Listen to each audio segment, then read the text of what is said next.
Mercedes did not get caught because the wing was illegal. They got caught because the wing revealed the secret. For months, the W17 looked untouchable. Antonelli was leading the championship. Russell was second. Mercedes had the fastest story in Formula One.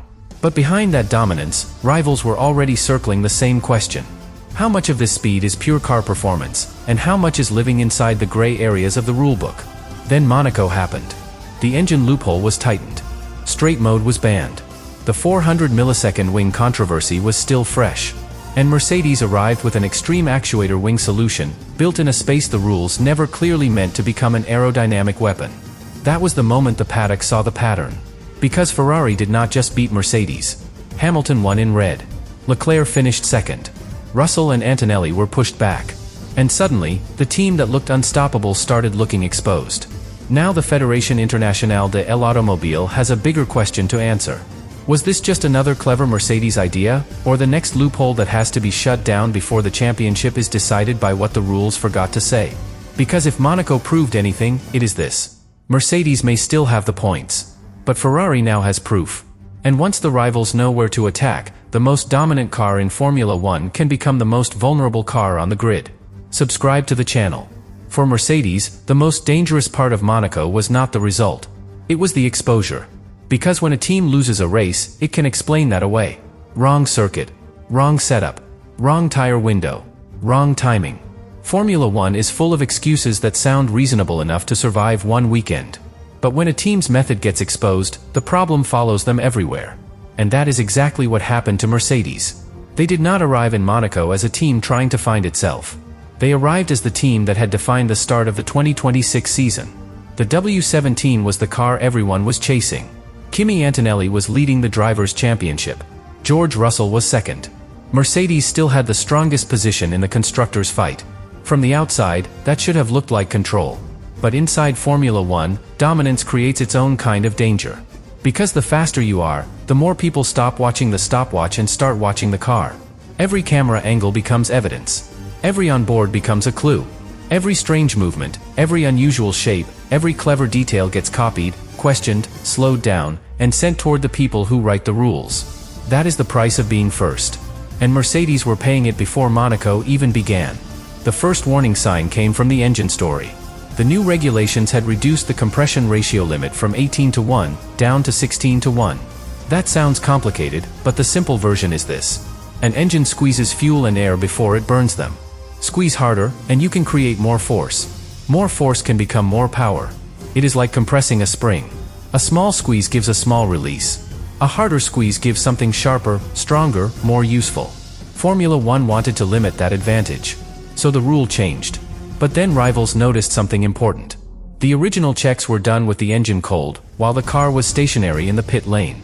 And that created a gap between the test and the real world. Because a Formula One engine does not race cold. It races hot. It races under stress. It races with metal parts expanding under heat. That one fact created the suspicion. Could a power unit look fully legal when measured cold, but behave closer to the old higher compression level when hot on track? That was the question rival manufacturers pushed toward the Fédération Internationale de l'Automobile. Ferrari, Audi, and Honda were all part of that pressure. The concern was that Mercedes had found a way to pass the written check while gaining performance under real racing conditions. That does not automatically mean cheating. But it does mean something almost as powerful in Formula One. A loophole. And loopholes are dangerous because they sit in the space between two truths. Mercedes could say, the power unit passes the test. Rivals could say, the test is not good enough. Both statements can sound true at the same time. That is why Toto Wolff fought the accusation so aggressively. His message was clear. Mercedes had complied with the rules as they were written. If the governing body checked the car and found it legal, then Mercedes had done what every great Formula One team tries to do. Find the edge. Use the edge. Defend the edge. But the pressure did not stop there, because rivals were not only trying to prove Mercedes had broken a rule. They were trying to prove the rule needed changing. And eventually, the rule did change. The Fédération Internationale de l'Automobile introduced a hot measurement, taken at 130 degrees Celsius. That meant the compression ratio would now be checked closer to real operating conditions, not just in cold garage conditions. And the timing was brutal. The enforcement date was brought forward to June 1st, right before Monaco. So before anyone talked about the extreme wing, Before the weekend became a fight over the actuator zone, Mercedes had already lost one layer of its gray area protection. The engine gap had been closed. That alone would have made Monaco a test. But Mercedes were carrying another controversy too: the front wing. After the Chinese Grand Prix, footage of the W17 had raised questions about how quickly the front wing was moving under the new active aerodynamic rules. The regulation required wing transitions to happen within 400 milliseconds. Less than half a second. Almost instant. But the footage appeared to suggest the wing took around 800 milliseconds in certain moments. Double the window.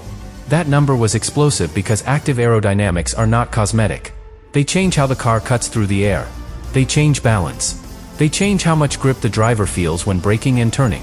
The suspicion was that the Mercedes wing might have been behaving in two phases. A quick movement first, enough to satisfy the expected transition, then a slower continuation afterward, potentially keeping the car in a more useful aerodynamic state for longer. If that had been deliberate, it would have been a major problem. But the Fédération Internationale de l'Automobile cleared Mercedes. The explanation was not a secret software trick. It was not a hidden command. It was hydraulic pressure. At higher speeds, the air load was too strong, and the system could not close the flap as quickly as expected. In other words, the wing was not trying to deceive the rule. It was struggling against the air. That cleared Mercedes legally. But again, it did not remove the pattern. Engine questioned. Wing questioned. Rivals pushing. Governing body reviewing. Mercedes defending. And that pattern matters more than any single ruling. Because by the time the paddock arrived in Monaco, Mercedes were no longer just the fastest team. They were the watch team. A watch team lives differently. Its upgrades are photographed from every angle. Its explanations are tested against every rumor. Its rivals do not just ask, how do we copy this? They ask, how do we get this limited? That is the environment Mercedes walked into. Then Monaco removed straight mode. And suddenly, the situation became even tighter. Straight mode was one of the defining tools of the 2026 car. It allowed movable aerodynamic elements to reduce drag on the straights, helping the car slice through the air. Mercedes had built much of its early advantage around this new active aero world. But Monaco is not built for that kind of freedom. The barriers are too close. The streets are too narrow. The corners do not stop coming. There is no safe, simple place to activate a system that changes the aerodynamic balance of the car at speed. The tunnel exit was especially sensitive. A car that becomes unstable there has almost no time and almost no space to recover. So the Fédération Internationale de l'Automobile made the decision. No straight mode at Monaco. No active aero zones. No movable rear wing advantage. For every team, that changed the weekend. For Mercedes, it removed one of the pillars their car had been standing on. And that is where the extreme wing loophole appears. With straight mode disabled, the actuator area around the rear wing no longer had the same job. That space existed to house the mechanism that normally operated the movable aero element. But if the mechanism was not needed for the weekend, then the space became something Formula One engineers love more than almost anything: unused volume. To most people, unused space is empty. To a Formula One team, unused space is possibility. Mercedes looked at that actuator zone and saw a legal opening. The strict height and dimension limits applied to the main wing structure, but the actuator housing had different freedoms, because it had been designed around packaging the movement system. So Mercedes repurposed that area. They filled it with a complex arrangement of small aerodynamic winglets, designed to create extra downforce in the central airflow.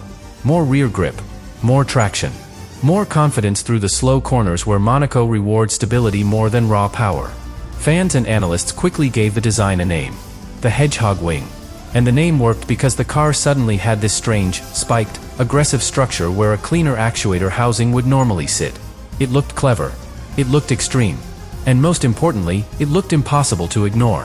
Technically, it made sense. Monaco is a track where rear grip is priceless. The car needs to launch out of slow corners. It needs to stay planted over bumps. It needs to give the driver belief when the wall is waiting just beyond the racing line. A tiny gain can become a big lap. One more bit of stability can let Russell brake a little later. It can let Antonelli trust the rear a little sooner. It can turn a nervous car into a car that can attack. That is why Mercedes used the space. But here is the problem. They used it at the worst possible moment. Because by Monaco, the paddock already believed Mercedes had made a habit of finding the weak points in the regulations. The engine measurement gap. The front wing timing question. The active aero philosophy. And now the actuator winglets. One clever idea can be admired. Two can be suspicious. 3 becomes a pattern. And once rivals see a pattern, they stop treating each part separately. That is what made the Monaco wing so explosive. It was not just a winglet cluster. It was not just a local downforce solution. It was not just a clever way to recover performance after losing straight mode. It was another Mercedes answer found inside a space the rulebook had not fully closed. That is why the word caught matters. Mercedes were not necessarily caught cheating. The source material does not say they were disqualified. It does not say the car was declared illegal. It does not say the Monaco result was erased. But they were caught revealing the method. They were caught showing the paddock where the next gray area lived. They were caught at the exact moment when Ferrari, Red Bull, McLaren, Audi, Honda, and the governing body were already looking for ways to reduce their advantage. And that is the true beginning of the crisis. Because a loophole is powerful only while it is hidden, tolerated, or not yet clarified. Once it becomes visible, the clock starts. Rivals study it. Journalists explain it. Fans debate it. The governing body is asked whether this was really what the rule intended. And then comes the possibility every team fears. A technical directive. Not always a punishment. Not always dramatic. But a clarification that can close the door before the same idea becomes a bigger problem. That is the danger now facing Mercedes. If the Fédération Internationale de l'Automobile decides the actuator area was only meant for packaging the active aero mechanism, and not for creating aerodynamic surfaces, the loophole can be shut. The hedgehog wing can become a one-weekend weapon. A clever trick that helped at Monaco, then disappeared before it could become a new arms race. But even if it disappears, the damage may already be done. Because it told everyone something. Mercedes were no longer just faster.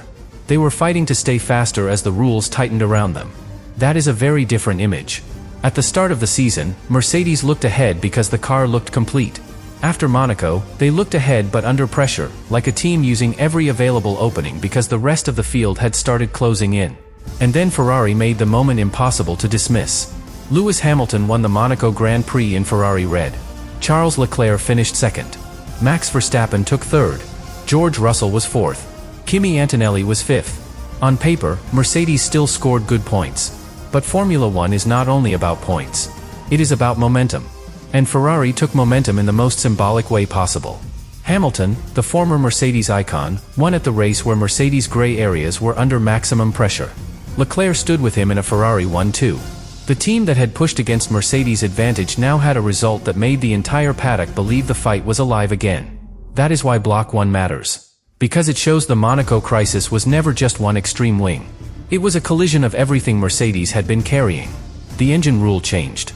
The front wing suspicion remained in memory. Straight mode was banned. The actuator loophole was exposed. Ferrari won. And Mercedes, for the first time all season, looked less like a team controlling Formula One, and more like a team trying to defend itself from the sport catching up.